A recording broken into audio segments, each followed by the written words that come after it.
Hey everybody, I hope you're having a great Saturday. It is absolutely gorgeous where I'm at, and it's time to talk about rain or shine before I start a project. So happy Saturday. How are you doing? A couple questions came on my mind as I was thinking about what to chat about. First of all, we are going to talk about rain or shine, but it's Saturday, so I'm curious, what do you do on the weekends? And do you stick with eating keto or low carb on the weekends? So I know there's some graduations going on. We just got done. Our church every year does a 1 day, morning to afternoon. It was like a cleaning day, like the spring cleaning. So we did that all morning. We just got done. Super great. And now my kids are in the lake, which you can't see, but my kids are in the lake. And I was thinking, I have a lot of cleaning to do. So I'm going to be cleaning and swapping out all spring or winter clothes for summer clothes. It's gorgeous here in Minnesota, so I really should be outside, but it has to get done. But my question to you is this: what do you do on the weekends? Do you stay on track? Do you give yourself a little wiggle room? I'm about to get the grill out tonight because I love to grill. I think it's so easy. So oftentimes people go, can you not hear me? Tell me if you can't hear me or not. If you can hear me, let me know. If you can't hear me, somebody just said they can't hear me. So I just want to know, do you stay on track on the weekends or do you not? So how's your journey going? How is your weekend? Let me know if you have any questions. And staying on track for sure. There's lots of things going on. So like, for example, we don't have to get into it. We can get into it some other time. We have cleaning. Look at other people are cleaning too, not just me. So I'm going to give you the brief overview of chapter 25, 26, and 27. If you're brand new, we are going through this book for the entire month of May. We're going to be going through the book called Morning Miracles in June, and then we're going to be going through the book called The Traveler's Gift in July. I'll get more information about the July one, but June, you can just go to Amazon. It's called Morning Miracles. It's super great. So we've been going through the book. It's a super easy read, and it's like the chapters are 1 to 2 pages max. And it's really just to help inspire you to take action on your goals, right? There's lots of things that we can teach you, but the number one thing that has to do with your diet, lifestyle, I would say, is in this next chapter. Chapter 25 says motivation by God, but really, so it's a great story. And he says this, I tell this to people all the time. I can tell you over and over and over again what to do, how to do it. If you want to track your food, you should drink more water. Thank you. You should go move your body. I can give you all of the things. So I had the opportunity, I don't know if you saw in my stories yesterday, I had the opportunity to be interviewed by Andy Andrews yesterday. He is the author of the books that I've been talking about. So he's the author of The Traveler's Gift that we're going to go through in July. He's the author of The Noticer Return. I mean, so many incredible books. I mean, probably one of my favorite authors.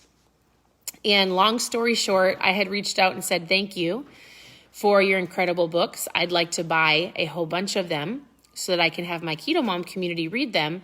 And he had said, you know what, I'd love to have you on my podcast. And so I got to meet him yesterday, and I just am so inspired by his books and his mindset. And we had the conversation about action. And you can tell people what to do in any area of their life, in any area of your life, relationships, finances, education. It doesn't matter what it is. Whatever you're seeking knowledge and wisdom about, you can go and find it. But there's only one kicker. And it's what chapter 25 talks about. He says, you can take in all the knowledge that you want, but the key is you have to get moving. You have to take action. You've got to charge like a rhino.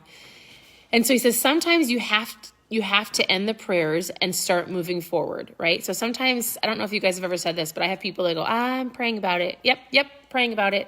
Oh, I'm praying about it. Yeah, I'll let you know when I'm done praying about it. And I think that's great, right? I pray about a lot of things. And then there's a point of taking action, right? Have you guys ever heard the story of the man who there was a flood and he was sitting, I don't know the story to a T, but there was a flood that came into the town, and a man climbed to the top of his house, and he was sitting on the top of his house, right? And he was praying for safety, like praying to be rescued. And along came, a guy in a boat. I'm totally butchering this story, but I'm going to give you an example. Along came a guy in the boat, and he's like, no. He's like, hey, you can hop in my boat. And he's like, nope. I'm praying. I'm going to be rescued. I've got this. I don't feel like that's right. I'm praying about it. And then the story goes on, and there's other people that have been sent to get him off his roof. Well, he didn't take action to get into the boat or get into the helicopter. He just sat and prayed about it because for whatever reason, I don't know if he didn't feel right. I don't know the story because I remember hearing it a long time ago. The moral of the story is this. The man died, and then the story goes, he got to heaven and he said, hey, I prayed that you would send somebody to save me. Oh, I prayed that you would save me. Maybe it was between him and God. And he said, I don't know what you're talking about. God said, I don't know what you're talking about. I sent you a boat, a helicopter, and a submarine or something. I really butchered the story. All I'm saying is this. Yes, prayer is important. And yes, action is important. You have to step up and step out and do something. It doesn't have to be perfect. Go for the walk. Take that bun off your burger. Go grab a little glass and drink your first glass of water. Maybe you just need to be thankful for something. Maybe your perspective needs to change. And instead of griping about things in your life, you need to stop for 2 seconds and just go look around at what you have. I'm thankful for my home. I'm thankful for running water. I'm thankful that I've got dogs that bark. I'm thankful that I've got children that are healthy. I'm thankful that I can breathe. I'm thankful that I woke up in the morning. I'm thankful that I got to have lunch. I'm thankful. What are you thankful for? Perspective. Can you go tell your dogs to be quiet, please, on the deck? So he said, sometimes you have to quit planning and start taking some action. So that was chapter 25. Chapter 26 goes along with another story. And really what he talks about how so many people blame, shame, and justify their past, right? So he talks about unforgiveness and how that can actually take root. And that could be part of why you're not getting healthy. Your unforgiveness, you're blaming, shaming, justifying things in your past. And he talks about letting that go. And he says, move on. To get ahead in life, to be a positive influence and to be happy, you can't be dragging hate around in your life. So oftentimes people will blame their past or their parents or their environment, or it's easy to blame. I get it. So it's time to take action, and it's time to move on, and it's time to stop blaming whatever it was in your past, your emotions, or anything that has happened, and it's time to take some action and ownership of your health and fitness.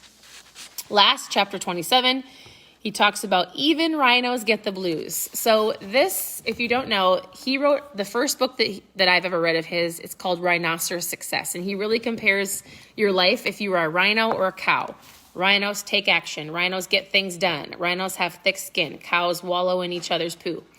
And they've got their head down and they're fine with just sitting in their fields doing nothing with the rest of their life. Cows aren't bad, but he's giving you an analogy of, are you a rhino or are you a cow? And so he says, but even rhinos have the blues. And he just talks about how there's disappointments in life. And when you are taking action and chances in life, there will be great risk and there will be disappointment. It's what you're going to do with that. Are you going to keep going or are you going to quit? And the only way you fail is if you quit. Don't quit. Don't be a cow.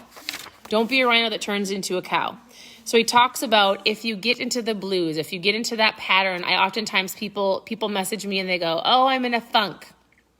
If you get in a funk, you've got to switch up the pattern, right? You've got to figure something out to snap you out of it. Go for a walk, phone a friend, find some accountability partners. Go read a book, go take a bath, go watch a movie, go garden. He just says there's got to be something that can switch the pattern to where you're out of that funk and then you can keep going. Sometimes you're going to have those days. It doesn't have to be a whole week. It does not. It can be a day and then you move on. Mediocrity is easy. So if you don't like charging after things, give that a try. If success seems like it's too much work, go be a cow. Somebody might not like that, but sometimes the truth hurts, right? You might not like that either. So I'm hopping on. I wanted to let you know it's going to be a great Saturday. We're almost halfway through the book and we're halfway through May. So we're going to get through this book this month. We're doing Morning Miracles in June, and July it's going to be Andy Andrews, the Traveler's Gift. So I hope you guys have a great day. I'd love to know what you're doing this Saturday. Enjoy. I hope it's sunny wherever you're at because it's beautiful here. So I'm going to go get some housework done, and I appreciate you all, and we'll talk to you soon.